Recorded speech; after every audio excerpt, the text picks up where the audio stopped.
So as a leader, when there's a problem, you're often being asked to coach employees, or you might be thinking about their training.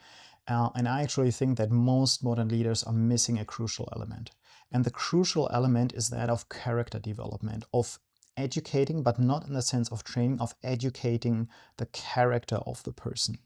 So in German, we actually have two different words for that. One is, let's say, training, right? I'm going to make it simple, but the other one is Erziehung. And Erziehung is basically something you do with children. You try to form the character and bend them into a good shape to be good human beings, right? And then when you are a leader or you're in the workplace, then actually some situations require for training, but some require for something more. And I notice again and again that leaders are trying to coach, like coaching has become so popular, right? And then they send people to training again and again, but it's still not working. Why? Because what they're missing is this Erziehung, this character shaping.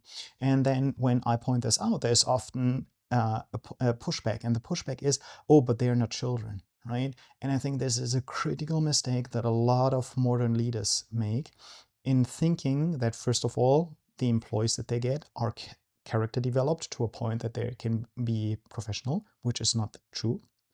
That even though the employee might have attained a certain level of character development as an adult, that there is no further development possible. It is possible, and actually it is necessary, especially if you want to develop as a full-fledged human being, not just in your technical skills, but as an all-arounder, right?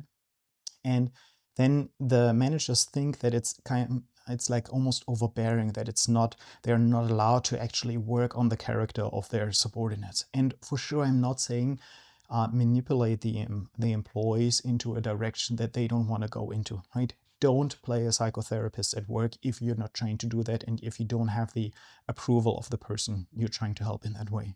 Absolutely, I'm not saying this. However, I absolutely think it is your duty to make sure that your employees, that your subordinates not only develop technical skills, but also develop in their character as it relates to the workplace, because this is necessary. And if you don't do that, you'll constantly go around the circle and say, oh, maybe I should send them to another training. Maybe we should get a coach. They have magic capabilities. Hint, I'm a coach and I don't have magical capabilities. And so what's missing is that you actually have to influence them via culture. You have to make sure that they change their behaviors. If maybe they're too dominant, then they need to be developed into being a little less dominant. Or they're not dominant at all, but their role calls for a little bit more dominance. Then you have to help them do that.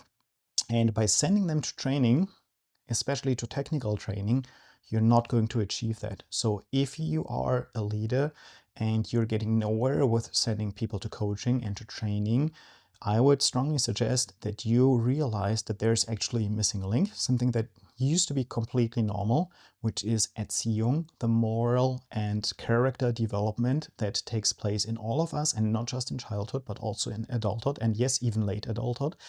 And that this is something, this is a lever you can pull, and your employees will actually thank you for developing them. Maybe not in that moment, because it can sometimes get a little bit tricky, but they will look back on the time with you where they developed their character, where they had changed their being as very good, very beneficial for themselves, for their relationships, also in their private life and for their career.